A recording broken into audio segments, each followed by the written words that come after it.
Hello, I'm Heather Brooks, I'm Cardyn Brooks. and welcome to an author mini-sode of the Bitchy Quill. And Cardyn and I would very much like to welcome Erin and Sam, who write as E.S. Rosalynn.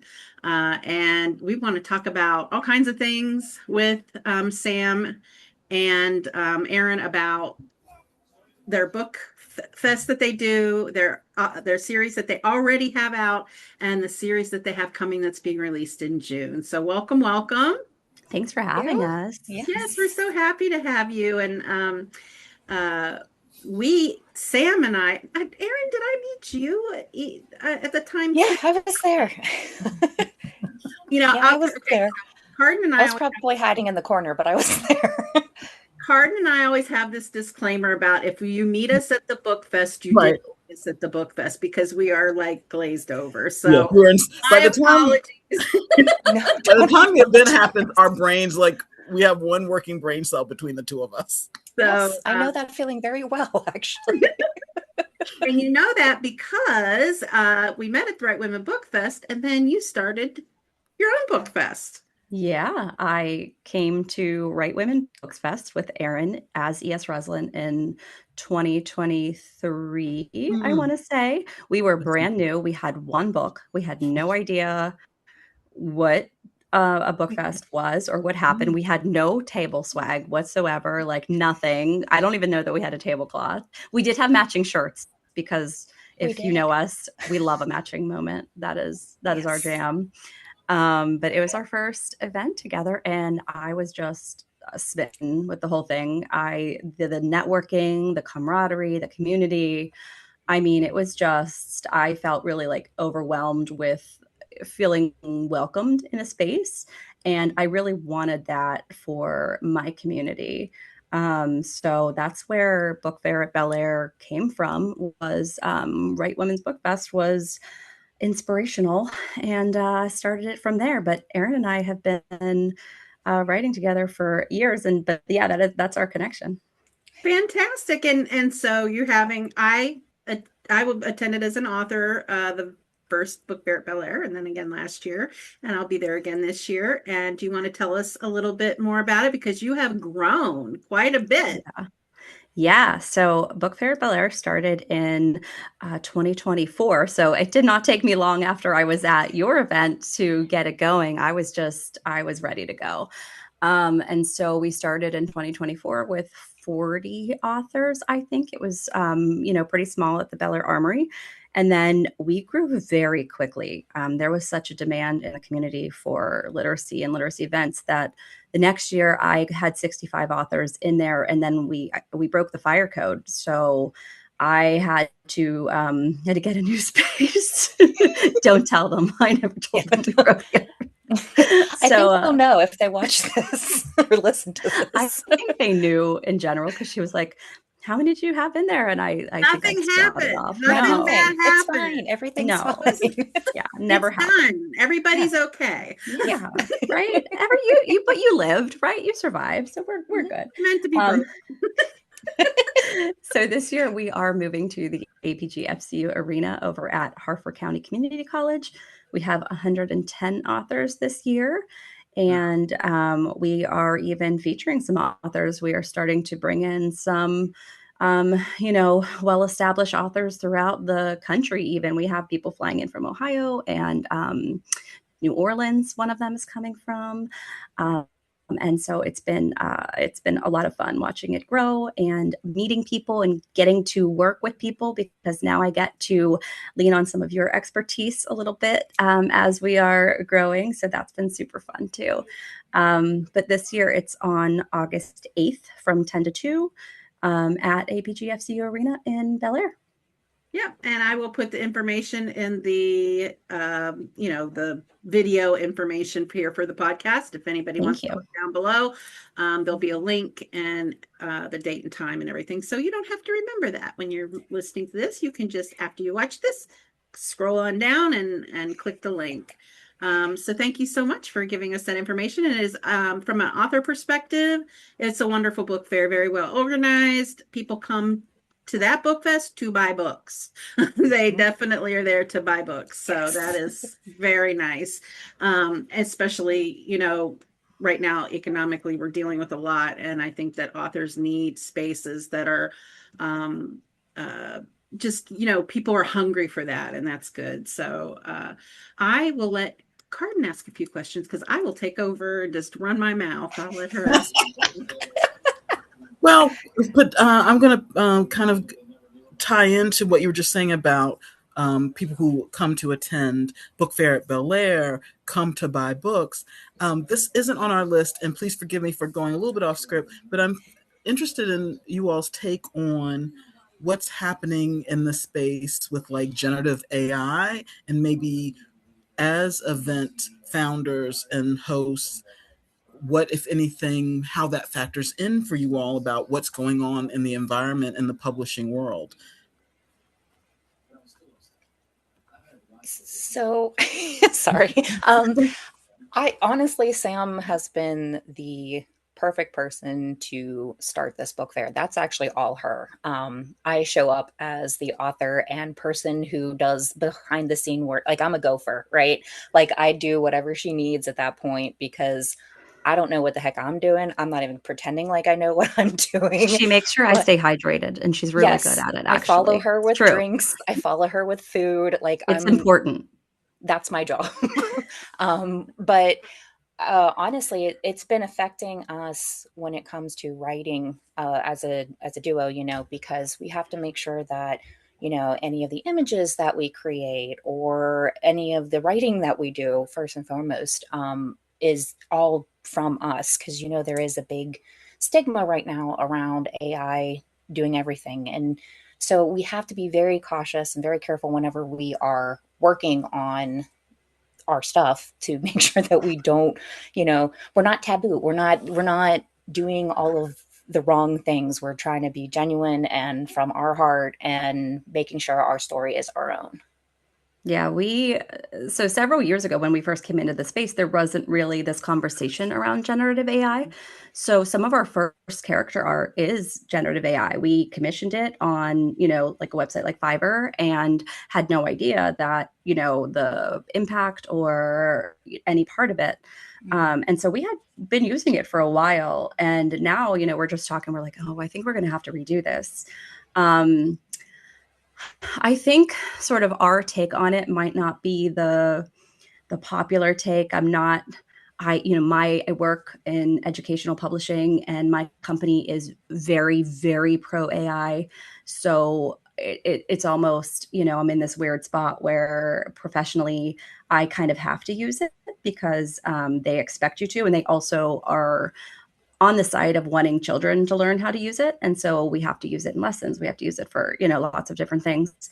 But as far as like creatively, we write because it's fun. We write because it's the creative thing. If I want to, use Gen AI, I'm going to do it for like, silly thing. I wish Gen AI could clean my house, like why, Right.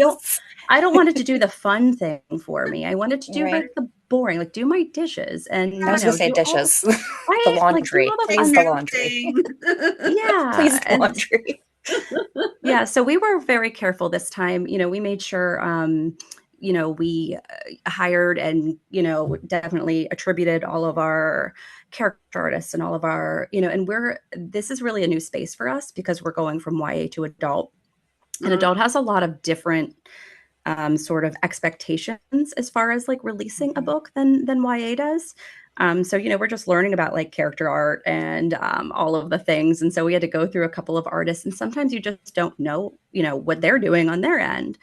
And so, we're learning as we go, and we definitely, I don't think we're out there with, pitchforks like rah rah, don't do it, but also like, that's not what we're consuming. That's not what we're, trying to be about. We are, I feel like Gen AI could not come up with some of the nonsense in our book. I mean, just absolute. Some of the quotes, like you see sometimes like people post these things and it's like Gen AI could never, and it's like they post a line from their book. We have so many. Like, we make up words. Like, at We one think point, we're funny. no, we totally think we're funny. We Yeah. think we're funny. So Yeah. At one point, Erin had a line where our main character of our new novel, he's like so excited. He's like, ah, right? Like, he's so excited. And so she wrote a bunch of letters in a row with a bunch of like punctuation on it. So it was like just a mess of letters, and you knew what was going on.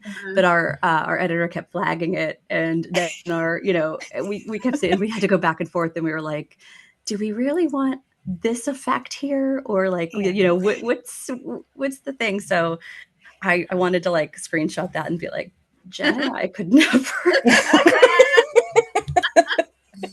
Right. So tell us about Mixtape, which was your first series that your last book in that series was released in 2024. Tell us about it, and are there going to be any more books in that series? So Mixtape was our first official baby. Let's put it that way. Sam and I have been writing together for more years than we care to admit. We've been best friends since second grade, and we are a lot older than that now. So It's a so lot of cute. isn't that cute? I don't care. I'm going to admit it. It's cute. It's That freaking is cute. so cute. I'll never know what that's like to have a friend since the second grade, just Oh my because goodness. I'm military. We have tattoos. We do. We have matching tattoos. Yeah. So I have the E obviously for Erin, and Sam has the S. And instead of a period, which of course this is going to be upside down and completely hard to see, but we have a little heart for our period, and we send each other 4 hearts every morning over text message. Oh my So we gosh. like did a little symbol for that. Oh But that's yeah, Do you all ever have you all ever seen like Meet Cute on, I think, TikTok, Instagram, whatnot? And so I want you all to be walking down the street and for Meet Cute to say, "Are you all best friends?"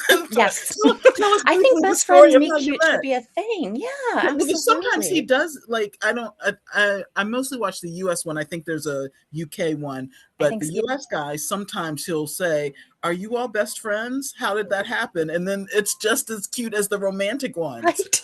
Yeah. So Well, I feel like, yeah, I want that for yeah. you all. Oh, thanks. Maybe we could write it in the next one. Yeah. There we go. Best friend meet cutes. But we lived across the street from each other. So back in the perforated pages day, where you would print it out and you'd have to like rip off the sides, we were writing things. Dot matrix printers. Yes. Back in the AOL days and everything else. A lot of people watching this might have no idea what that is. No, we are definitely showing our age, but like I said, ever since we were little, we would sit down and write and come up with stories and just pass them back and forth, and that progressed up into like high school, where we were passing notebooks with each other, like in the hallways. If we were in a lot of the same classes and may or may not have been writing during those classes, but if we weren't in a class together, we're passing notebooks back and forth in the halls. And so Mixtape was our first baby where we're like, okay, we're going to give this a shot. We're going to give it let's see what happens. And so it was a 3-part series, and was in the YA category, a genre, whatever you want to label that as. And I don't know. I mean, we just had this idea. We came up with it together, and it was more of like how music can influence you and how it can help to heal you. But we had this story floating around about wanting to write a story about a high school girl who had all of this amazing musical talent, and what that would look like whenever she gets thrown back into a high school setting, because she was touring with her famous father, and outside before the book actually starts. So you get involved whenever she goes back to high school for her first day. And it's like of course, all the bad things that high school can have, your bullies, your jocks, your popular girls, your music nerds and things like that. And so we call our chapters tracks. And with each chapter or track, we have a song that goes along with it. So we even have playlists. All of our books have playlists, but mixtape especially. So as you're reading, you can like listen to the story and see where our inspiration came from, or how we tried to pair the music with what we were like, the mood we were going for, the way our characters were feeling, or something like that. But yeah, that it's just her journey from high school through her college years, and you actually get to hear different points of view. You hear from her and her best friend in the second book, and then in the third book you hear from her best friend, and her love interest, and it's their journey through the whole time, all the ups and downs. It's got some nice retro vibes. Oh yes, all What of the phone were we 90s. on then? We're like on the sidekicks and the Nokia. Which phone were you? Oh, the Nokia. It's the Yeah. Nokia for sure. Oh Yeah. yes. I will add The fast another. stops. Yeah. Yes. Yeah. I'm going to add two layers to this. The first one is, so I was a high school teacher for a long time and very involved in the YA genre. And I kept reading the same book with the same story over and over and over. And it drove me nuts. And I remember talking to Erin about this over and over and over and being like, why are they doing this? Why does this keep happening? Because YA loves to dig into those really tough topics without doing any follow up. It's like, this is what happened. And then I'm really sad about it. End of book. Right. Yeah. And I'm talking 5, 6, 7 times, really, really popular books. And I was just like, there are people who see the other side of this, who can go through something horrible and come out the other side of it. And so Aria, who is our main character in Mixtape, in the first book, there is a sexual assault. It's off page. Like you don't see it, but that is what happens. Mm-hmm. And so she is leaning on her friends because she's new to high school. I mean, she's brand new. She's completely, naive to the whole situation. And you're kind of watching her deal with the aftermath of it. So then book 2, she is with her best friend. Her best friend starts going through, the high school things. Her best friend's a competitive dancer. She starts having trouble with food. She starts, all of the things, right? The high school things. And so that's the end of book 2. But then book 3, you get to go several years later. I think it's 4 years later.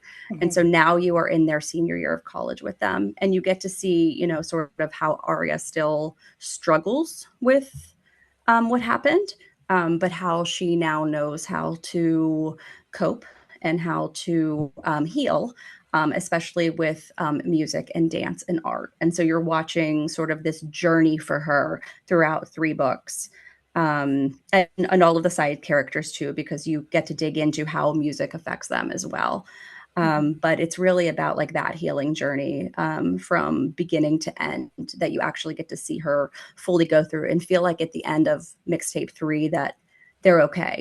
They've gone through these things in high school that were awful, but they've come out the other side and they're going to be okay. And that's kind of what we wanted to do with Mixtape. Mm-hmm. And I feel like I feel like we did it. I felt really good about the end of it on book 3. And the other thing I was going to say is on top of that, we have the fun, layered nostalgia, early 2000s. We actually just made a coloring book with all of this fun, like, it's just so fun. It's like all of this like iconography from the early 2000s. So the Nokia phone is one of them.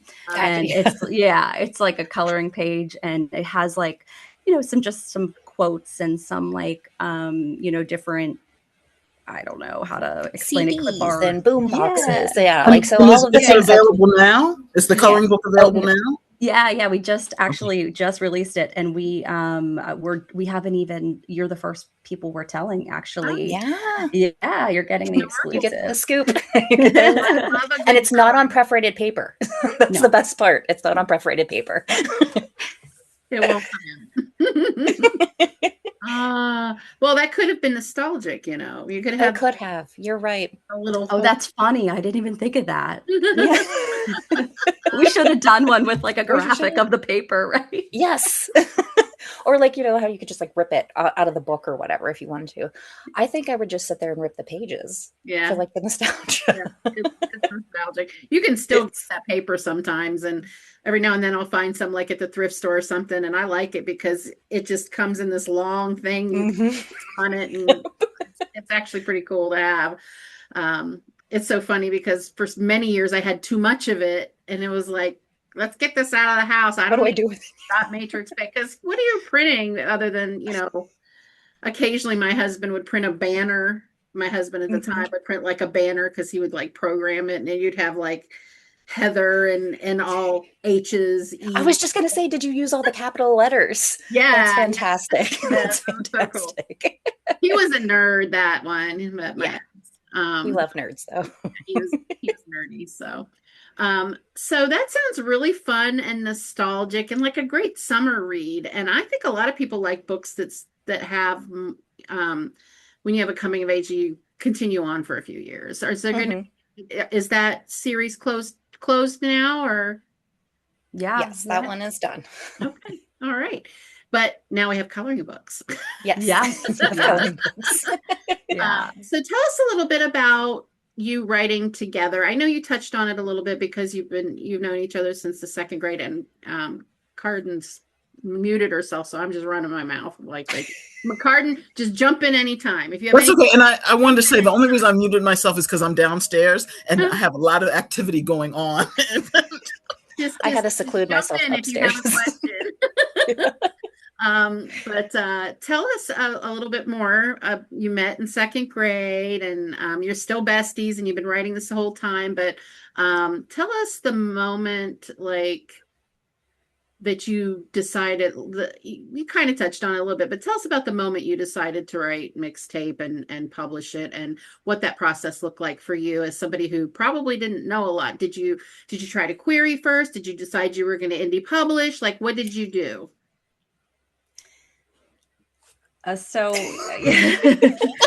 This is, I mean, I feel like we have a very similar story to, you know, a lot of people. You come into publishing with no experience. And at that time, I was really on a baby entrepreneur journey. I was desperately trying to get out of the classroom, and I wanted to figure out what in the world I could do to get myself out of the classroom.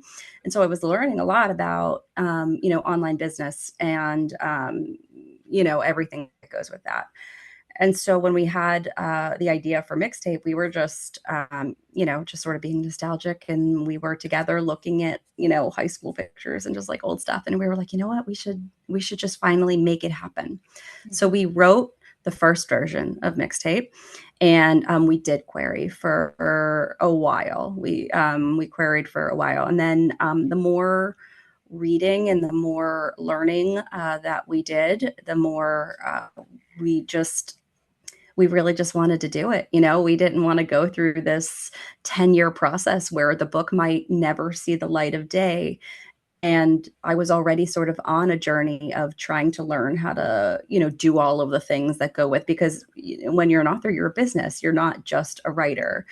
You are now a business owner. Congratulations. So, you know, you have to learn how to do both sides of that. And so a lot of people always ask us, you know, how do you guys write together? I could never do that. The great thing about us is that we have really different interests. We have things that we both really enjoy doing that the other person doesn't necessarily like to do as much. And so I can't say we're perfect. We're definitely not. And I think as we go, we definitely learn, you know, we learn more. And even with this, you know, this upcoming series, you know, we had to iron out the kinks again every time. But through 3 books, we really figured out, you know, what a system that works for us. We've tried everything. We've written, you know, alternating chapters. We've, you know, we've done all of the things. But at this point, you know, I really like to draft, and I'm I'm an underwriter. So I don't know if that's even a word. I just said it. And if it's a word, great. If it's not, it's good. Yep. Thank you. See, yep. See, this is why it works. And then she is an overwriter. Like she's very wordy, very, you know, and she always like, she puts the pizzazz in it. I don't know how to explain that other than after I read her scenes, they are always funnier. Like every time I'm like, I did not think of that from coming a mile away. Like, and I will make a stupid joke somewhere and she'll take it and run with it. So like we ended up with this chicken joke in the next book that I didn't even realize I started because she definitely did. She definitely somebody did. asked, somebody texted one of our ARC readers to like message me and was like, where did this thing come from? Because people like to know, the origin story of things in your books. She's like, where did the chickens come from? And I'm like, oh, I don't know. Let me ask Erin. It was me. Yep. Yeah. Yep. I just started it and she ran it. So we sort of have like jokes about what our role is. I always call her the fluffer. Like she goes in and fluffs up the story, and which is a really terrible term. If you think I mean, generally people have a different idea of what the fluffer that's what I was. But what it made me think of is that is a term for like on like sets with like the models. Yeah. That's not the kind of fluffing I do. Let's put that and out there. My 6-year-old would say it's a totally different type of fluffing. So I mean, there's just so many ways you can use this word. Well, that's the joking term I use to describe her. But then this time we realized that on top of that, we have to go back and line edit so that you can't tell there's two of us writing. Because we went from first person with mixtape to third in this new series. And again, we had to iron out the kinks. We were writing in completely different voices. And, it took us the entire first book to figure out we were doing it. And then we stopped and we were like, oh, crap. Shoot. Really sounds like a lot of fun. I take back what I said earlier. I have one person that I had approached about writing together because she does like recipe contests and banana pudding, Fun. oyster, stuff like that.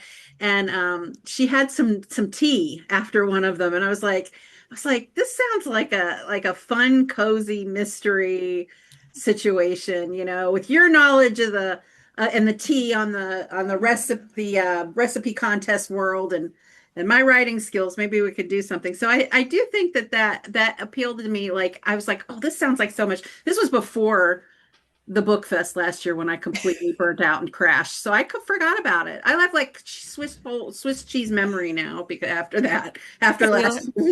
See what happens when you get that white space back. Your creativity starts coming back, and you're like, "Oh, I could do something fun again." That's right. I could do something fun. I could do something fun. But it is fun. We generally, I would say overall, 75 to 80%, we are having fun. It is a joy. And as long as I don't overdo it, like as long as you don't put too many what is the word? Not goals, like deadlines and things like that like make it fun, because that can be unfun sometimes. Yeah, like I am the wordy one, the fluffer, if you will. Sam will be like, okay, we need to figure out a day to like have this done by, and then that way that puts me in check. And so I know, like, okay, I can't write a dissertation for this next chapter. Like I have to, like, I only have so much time. But to add on what Sam said, she's very good with the business side of things because she was going on her little entrepreneur journey. She was the one that like knows the ins and outs. And I'm like, I trust you because I sure as heck don't know what I'm talking about. And she like, that's her jam.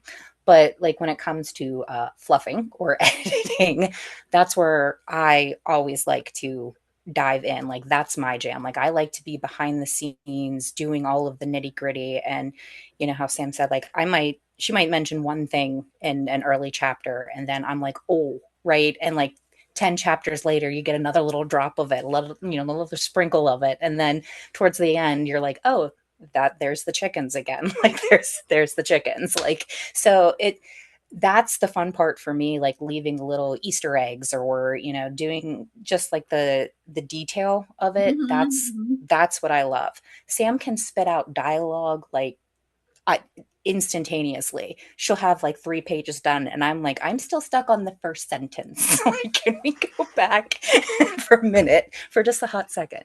But we really work well together like that. And I don't know how much you guys like know about our backgrounds, but Sam's in Maryland and I'm in Ohio. So we went from living across the street from each other to, a couple states away. So we will try to get together a couple times a year.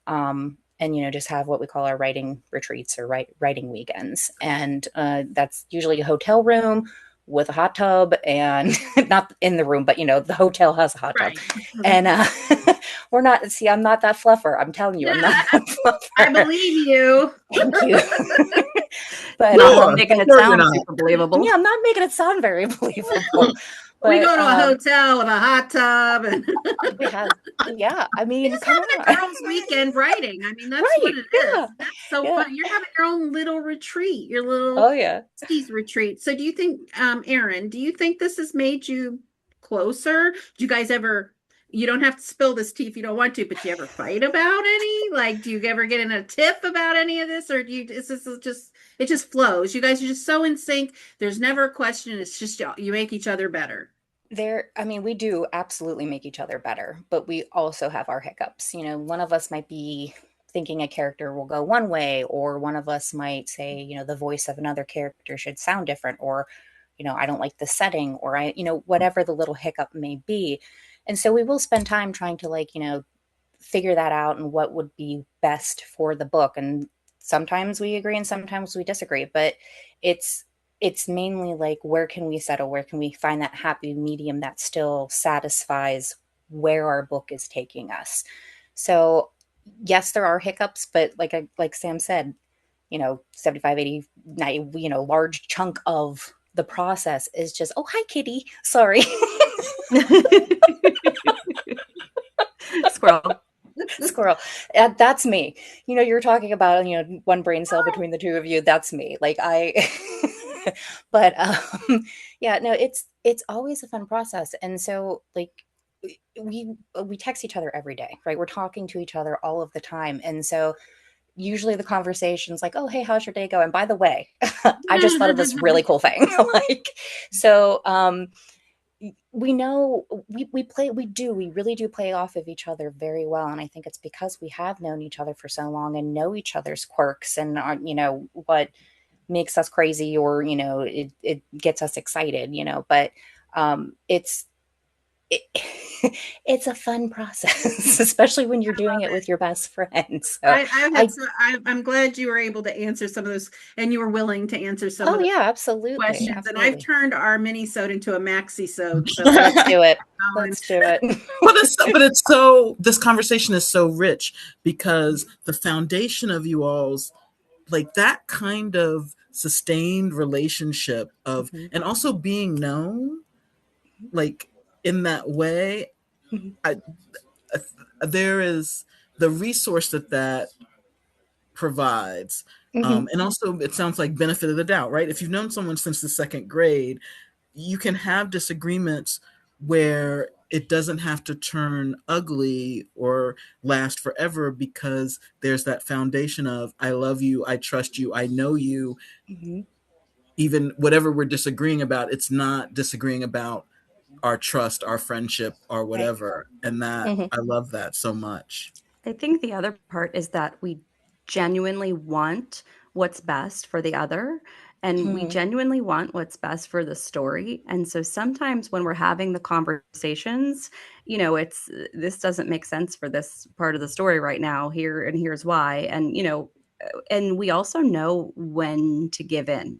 What's really important to the other one is not going to be worth it to, if something's truly incredibly important, it's going to be like, yeah, okay, we're going to find something else, because at the end of the day, I want to, and I know we both want to keep doing this. It's a lot of fun for us. And, it's a great creative outlet. It's also like really, we really enjoy doing events. They are so fun. We love meeting people, we love being out and about, and we get to be together and hang out at a bookstore. So who doesn't want to keep doing that?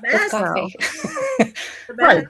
That's heaven on earth, right? Right. I'm just saying. With your bestie, you're doing these successful projects together. You're out and about. People come to meet you. They love you. It's like a mutual love fest. That's all good. Yeah.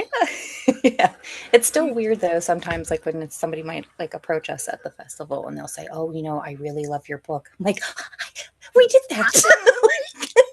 We did that.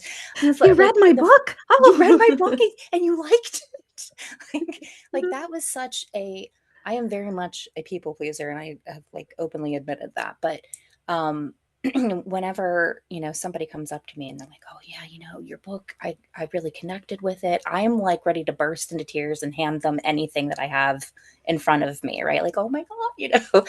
But it's still like surreal, because like I'll have even people around where I live like, oh, when's your next book coming out? I'm like, oh, are you paying attention to me? Like, that's amazing. Feels so nice. Erin, Sam, did I tell you that somebody came to Book Fair at Bel Air last year specifically to buy my second book in my Red August series, Yay! because they yeah, you did. That's previewed another one amazing. previously. Yeah, no, I love that. That was so, thank you for that. That carried me for a month. The Yep. high carried That me. high is amazing. Yeah. You have to grab onto them, because people can be mean, and people, we've gotten plenty of nasty reviews and this, that, and the other, and They're not going to steal our joy, are they? yeah, you have to learn how to just let that stuff roll up your shoulders, because at the end of the day, books aren't for everyone. If our book isn't for you, then this wasn't for you. Go find another book, whatever it is. But you shouldn't be finding a book. Like you find what brings you joy and continue to read. There's enough negativity. We don't need it. Right. Yep. And there's enough books out there. I mean, how, we should be supporting each other and championing each other, because there is truly something for everyone. And our books are not going to be for everyone. Right. We lean into that small town cozy, it's not super spicy. It's, just a little tiny, our YA series is closed door. I should probably just mention that. There's nothing going on in this book. Fade black. Nothing going on. There's been I've noticed a trend. There are a lot of people that are looking for a closed door and no spice. They want romance. They want that happy ending, but they don't necessarily want the spice. And so that's nice for them too. We're like we're in the middle. We lean towards the lower end, but I think that what really drives us is the emotion and the heart in the book. And I think there's a way to listen. I know we're going to lead into it, so I'll segue a little bit, but we're going to talk about our new series. We're going into adult romance. And, the joke was that we were going into adult romance because adult romance sells, right? Because, YA doesn't sell nearly as well as adult romance. And so, we want to continue to do this, and being able to continue to do this means you have to sell some books. So we were like, we're going to write the spiciest book ever, and everyone's gonna love it because it's going to be the spiciest book ever. I would like to just say right now how hard it is to write a spicy scene. And I have so much respect for everyone who writes very well written books that have more than one spicy scene. If you can fit like 4 or 5 in a book and still make it a good book, I think that's like, I don't even, right? I don't even have words for it. I can't tell you how many times I reread, and I'm a romance reader. To my core, I run the gamut. I read everything. So you think you read it and then you're like, yeah, I can write that. That's cool. Here we go. I'm a writer. That is not the case. Had to rewrite our newest spicy scene. There's only like one real open door scene. I rewrote it probably 15 times easily. Just because. And I'm banned from writing those. Let's preface it. Let's continue this conversation, but let's talk about what it is we're talking about, which is Let Your Teeth on Mixtape, and that's Right. done with that. And now you've moved on to A Series of Serendipities. The first, that's a series. A Series of Serendipities is a series, and it starts with A Novel Chance. And that is where we're going to get a little bit spicier from E.S. Rosalynn. So continue on with I wanted folks to stick. That's what we're talking about now, that you're having a book coming out in June, and this is what it's about. Yes, thank you. Thank you for reining us in. There is a joke that Erin is not allowed to write spice, because in our first series, there was a moment where there was quite an awkward moment in our first series, and it's been a running joke since. I literally wrote, and one thing led to another. So, and Sam was like, no.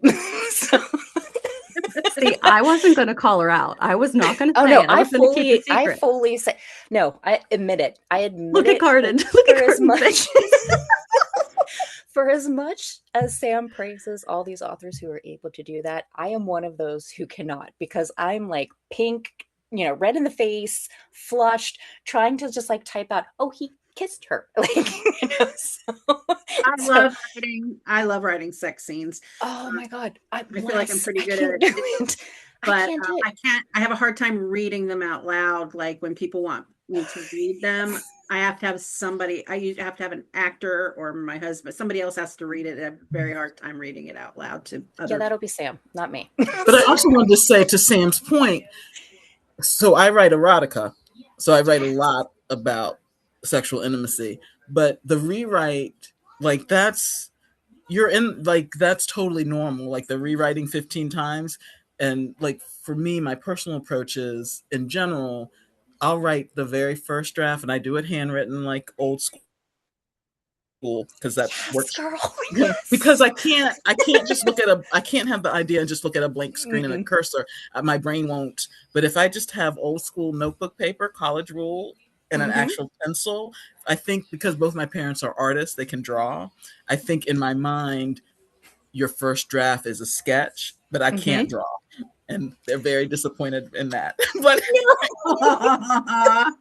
so, a little tangent. So when I was very young, my parents gave me like paint and easels and canvas and whatnot, and I did something. And it's so funny because my parents are very positive reinforcement, and they're like, and I was little, and they're like, good use of color. And as a little and as a little kid, I remember thinking, I can't paint. Did it go on the fridge? That's all I need to know. Did it go on the fridge? Oh, like it was framed. They framed it. It was on the wall. That's all that matters. It was a good use of color. Yeah, Great use of great color. use of color. But I think in my brain that for me, a first draft of something that's creative, you do by hand. And that's fun. A lot of times my first draft is by hand, and then I might put it aside for like a month or two and come back to it and look at it fresh eyes. But with a sex scene, I rewrite them a lot because I'm like, is it too medically? Is it too like Cirque du Soleil? Cirque du Soleil. Dead. Wait a minute. Are things hanging from the ceiling? Or The other thing I just did not realize about like writing a spicy scene as a novelist is that it has to go with everything. It has to move the plot. It has to stay in character. There are all these things that you have to think about when you're writing a spicy scene. It's not just sitting down and writing the mechanics of the scene. There's so much more to capture in that. And I just kept saying, I'm like, no, this isn't them. This isn't them. And every time I would rewrite it, this isn't them, until I got to something where I was like, okay, this feels like that. If something clicks where you're like, oh, this is it. But you have to keep kind of rewriting. Each revision, you're getting closer. Yes. So. Yep. So and our next, you doing it right. A novel chance is a small town, slow burn. He falls first. Black cat, golden retriever story. Those are your tropes for you trope girlies out there, or guilies.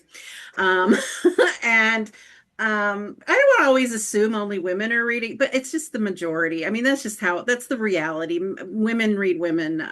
It's harder to get men to read women. But anyway, that aside, those are some of my favorite elements of a book. And explain a little bit for folks who don't know what a black cat and a golden retriever are. And you're referring to I know the black cat's the woman and the golden retriever's the guy. And so please tell us a little bit about their personality types and how those relate to them, and tell us a little bit about the story. And then we'll get into where folks can pick it up. Sure. So a black cat golden retriever is our trope. And this is like the sort of running joke is that we started with this in adult romance because we are black cat golden retriever. We went to a fantasy ball, and she dressed as the golden retriever and I dressed as the black cat, and it's like it's our thing.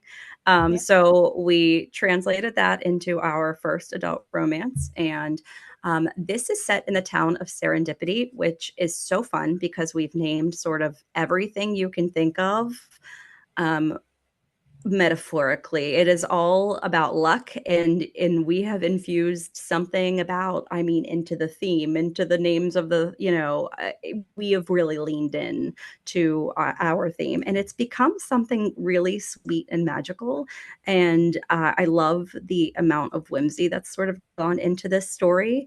So you have our main male character, who is our golden retriever, and his name is James. He's an elementary school teacher, and also he has a side hustle as working for his dad. He fixes things, and so he's sort of oldest child, responsible, holding the family on his back. And he's got two younger brothers who are both famous. His middle brother is a football player, and his younger brother is an actor. And so he's the one who stayed to hold down the family, and all of that. And so he is just smitten with the bookstore owner, and she's new to town, and she, has a background, and her name is Ivee, and she is our black cat, and she is sweet but quiet. She's not like, she's not a hissing black cat. I feel like when people hear black cat, sometimes they think that that person's going to be rude, and she's not at all. She's just more reserved, and she has no idea that he is just completely bumbling. I mean, completely bumbling over her for like half the book. And it was just such a joy to write because, who doesn't want to see a 6'2", broad-shouldered man completely, fumbling over this little cute bookstore owner. So the thing that I think Erin and I do so well with small town, because mixtape is technically a small town too. Like if if we were going to trope mixtape, it's a small town as well. We love a good side character. Like side characters are our jam. And that's where we find the most joy. So we've got a cast of side characters in these books, and they're going to carry through all three. We've got a group of naughty old ladies who are in a book club, and they're called the Saucy Seniors, and they play quite a role in this story. And They're then we've fantastic. got they're the best. We keep getting tagged, and our ARC readers are loving them. So like when you think something's funny but you're not sure, but then somebody like is like, oh, and you're like, oh yes, the joke, We landed. did it. Yes. Yeah. And so the joke that like I kept wanting to land has been landing, and people are like, oh my goodness. So that's been the best part. We have this little kid. Well, he's an elementary school teacher, and it's centered around the kids are a big part of the story. And so you get a lot of silly banter. Were either of you at A Million Lives? No. Okay, so we were. We were. But I read one of your posts about your particular experience, but of course I saw the thread of them. But what was your experience? So we were sitting there. We were actually plotting a novel chance while we were. We were definitely writing in notebooks. Yes. Good time in a hotel room. I mean, what? Did you all among? Did you have like chairs? Because that's the other thing I remember reading about A Million Lives. Like no tables, no chairs. That was for the panels. There were no tables. Oh, okay. Yeah, no, we had chairs, and we were just so bored because there wasn't anyone there that we were like plotting. And I looked around, I looked at Erin, I'm like, we got to write this into this book. And she's like, yes, we do. So we have a very, I mean, Erin's brain, you remembered like some pretty good details. When I went back through after the fluffing, He's like, I was I'll never forget it. right. Yes.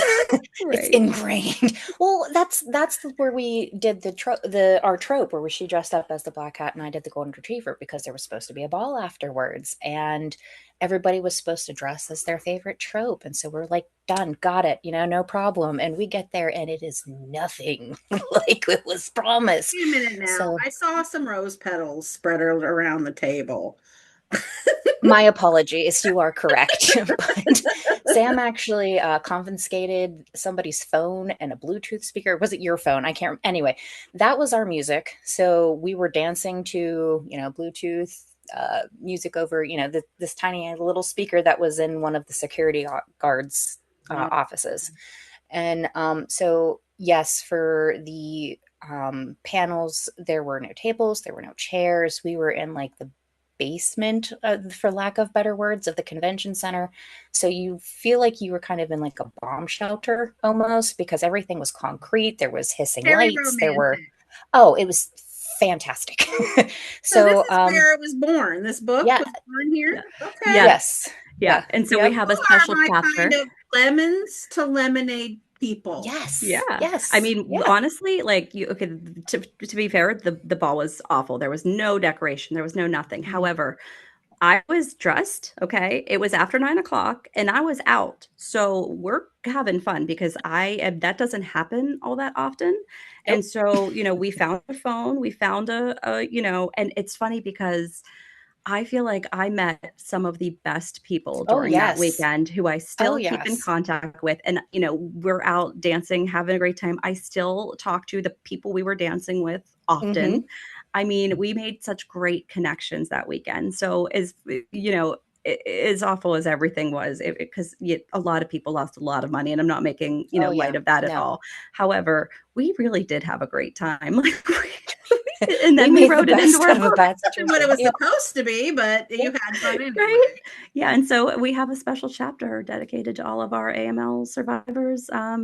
It's in there written, for posterity for everyone.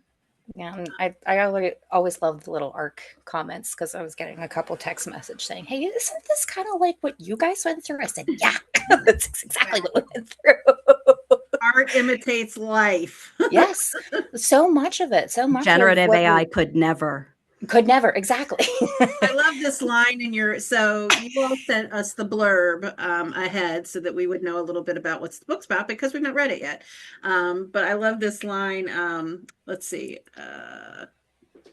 Unfortunately, avoiding each other becomes impossible when they're roped into working together to help a group of overly ambitious fifth graders pull off an event that is equal parts chaotic and heartfelt. I mean, that's I love that already. Yeah, we really lean into it's a bookstore romance. So we really lean into that bookstore, and there's a lot of, there's a lot of really good lines about just like what books, can do it for everyone, even kids, like, because we really talk a lot about the theme of the book. It's called A Novel Chance, right? And so the theme of the book is to take the risk, right? Do the thing, take the chance. And so the entire book, we're saying that over and over and over. And we really tried to bring that sort of angle to it, that hope, that all of that. So that's it feels really special going through and hearing. There's lots of different kind of little events going on throughout the book, but the AML thing is one of them. Yes. So, A Novel Chance, the first book in a series of Serendipities, comes out June 2nd. Mm-hmm. Where can people find it?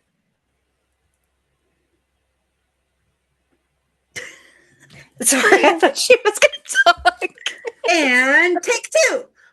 Where can people find it? You can find us on Instagram and Facebook at ES Rosalynn. We are elder millennials, so we don't do the TikTok. But please feel free to show our book all over TikTok. We love that. Don't do the TikTokity. Okay. I don't know how. Somebody teach me. So then we're at www.esrosalynnwrites.com. And our book is, we're on the Zon, we're on the things, but please come to our website. We have special, beautiful editions with gold foiled edges, and we will send, right? We will send you all kinds of pretty. Yes, we'll send you pretty goodies with it. We have stickers, we have bookmarks. So come to our website. Swag this time. We have swag. We have swag. Yeah. We made it. Yeah, we sign them. We'll send That's them right. perfect.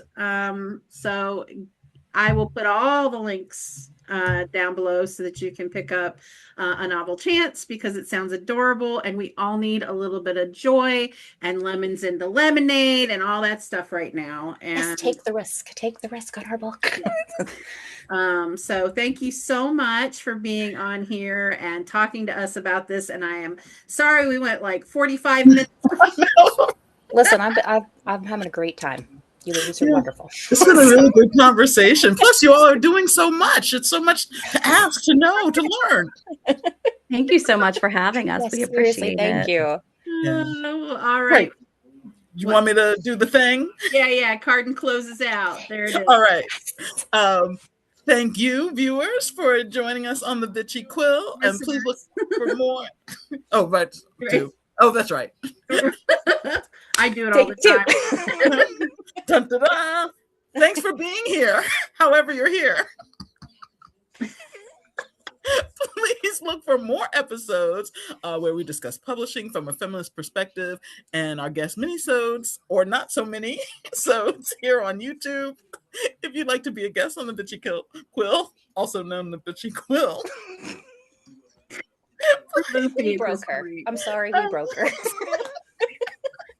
Somehow this always happens when we're on podcasts. Like we don't mean to. We're sorry. No. In fact, I think one of the last giggles. I am a giggler. Honestly, I love me this. too. This is my Me favorite too. part.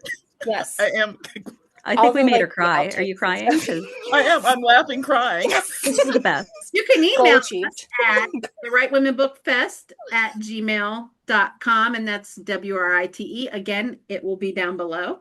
And info will be on, so the info will be on the information down below. You can find all of that there. Don't worry. I'll remember absolutely everything I'm supposed to link. I won't have to go back and look for it at all. So no worries. Got it like that. You got it. It's fine. Menopause locks it in. So, all right. Well, thank you for so much for being on. Yes, Rosalynn, Erin, and Sam. We appreciate it. And we will be talking to you again and seeing you soon at Book Fair at Bel Air. Thank you so much. Thank you.